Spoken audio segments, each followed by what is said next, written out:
For those of you who were here on Monday for the stream, you will remember I was complaining about my keyboard because it's a nice keyboard.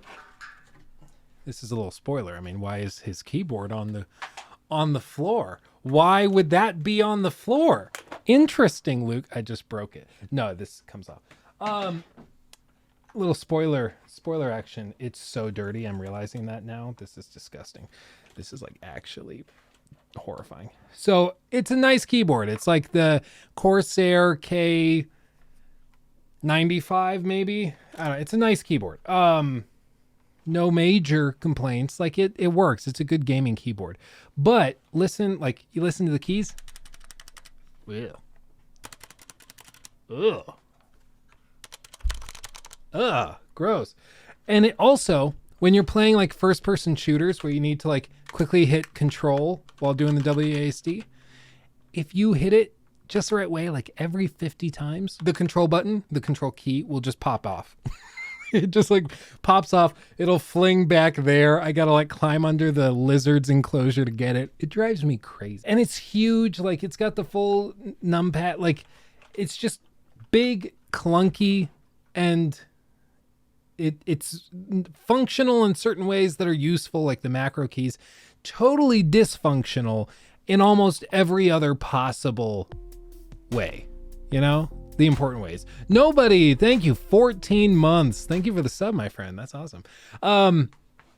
So just great in some ways, totally impractical in other ways. So I asked you guys what you thought was a good keyboard alternative. My PC Master Race people, right? I don't remember who it was, and I didn't pull up the stream from Monday to see who recommended it first. So I apologies. Whoever recommended this to me was right. Okay, like hardcore. Somebody recommended to go with the GMMK Pro. Quick fact check. GMMK, is that the right? Yeah, GMMK Pro keyboard.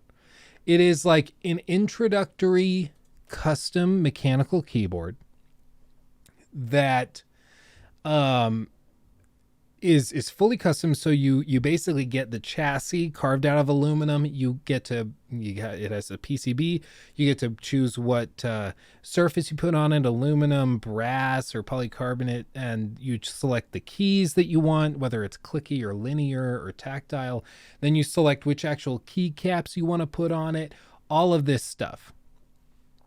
And then it all arrives and you put it together. And if you want to do it right the first time, you also order replacement stabilizers, which I didn't even realize this. There are like little mechanical things that span the space bar and the shift keys and these big keys, so that when you press down on the right side, for instance, the whole key goes down, because by default it doesn't do that. So there's an actual little wire that stretches the back of it that helps the whole key go down when you press it. But this kind of shaky, that kind of sound, that's because that whole thing is not lubricated properly and has issues. So if you want to do it right, when you get the new mechanical custom keyboard, you buy replacement stabilizers, remove the old ones. If they're on the PCB to begin with, you lube it with a little paintbrush, and then you reinstall them and then put the switches on, and then the keycaps go on, and then you seal the whole plate together. It's like a whole process. So here we are. It took me like 3.5, 4 hours, like during one of Lachlan's naps, to get this thing finished and set up. But she nice. First of all, it's like 4 pounds. It's heavy, but it is like fully custom per key RGB, if you care about that type of thing. This is a whole like aluminum body. Glorious. It is heavy, it's sexy, and just like, I'm gonna unplug it so I can show you what it sounds like. I was like, it would be funny if the whole stream crashed when I did that. So that's why you have two PCs. Just as a quick recap, this is what, like, this is a $150 keyboard, I think is about what it was. Maybe even 200. This is an expensive keyboard. Okay, listen to this. Okay, listen to the custom brand new one. Okay.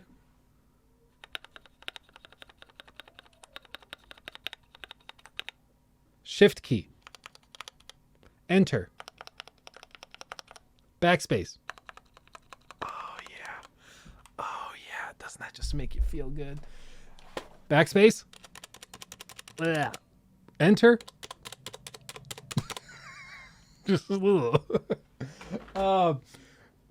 I didn't think it would be this big of a deal. Like, I didn't think that I would notice a big enough change. I thought I'd be like, it's a smaller keyboard, but it's a keyboard, it's whatever.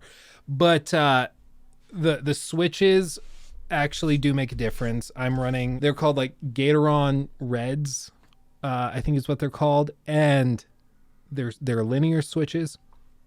I replaced the stabilizers that came with it because the default stabilizers from Glorious aren't fantastic according to the pros that do this frequently. Come on, plug in. And it's made a difference. Like, it's noticeable. It feels good. Typing on it is like weirdly enjoyable. It just, like, it's nice. It's nice. I like it.